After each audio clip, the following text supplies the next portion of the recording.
आता पाहूया राजकीय विश्वात काय सुरू आहे त्या संदर्भातल्या टॉप 9 बातम्या। क्रॉस वोटिंग केल्याचा आरोप करणारे काँग्रेसचे आमदार जितेश अंतापूरकर यांचा माध्यमांना पाहून काढता पाय। अंतापूरकर हे भाजपच्या वाटेवर असल्याची चर्चा।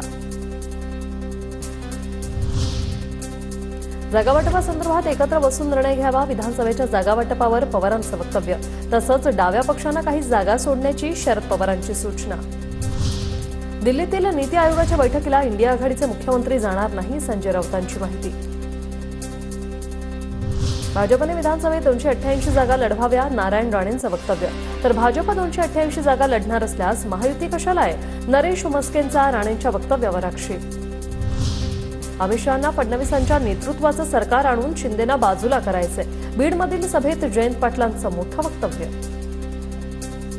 या नेतृत्वाखालचं या भारतीय जनता पक्षाच्या अमित शहांना आणायचं आहे, एकनाथ शिंदे बाजूला जाणार आहेत, अमित शहांनी सांगितलं, मी काय बोलत नाही। फडणवीसांकडे देशमुखांच्या कोणत्या क्लिप्स आहेत, बाहेर काढाव्या, सामनातून देवेंद्र फडणवीसांचं प्रति आव्हान। शिवसेना आमदार अपात्रता प्रकरणात सोमवारी सुनावणीची शक्यता, ठाकरे गटाच्या वकिलांकडून प्रकरण सुप्रीम कोर्टात मेन्शन केलं जाणार, सोमवारी किंवा 3 तारखेला सुनावणीची शक्यता। बेलापूर इमारत दुर्घटनेतील पीडितांना तातडीची मदत उपलब्ध करा, मुख्यमंत्री शिंदेंचं नवी मुंबई महापालिका आयुक्तांना सूचना। तर दोषींवर कठोर कारवाई करा, फडणवीसांचं ट्विट करत नवी मुंबई महापालिका आयुक्त आणि पोलीस आयुक्तांना आदेश।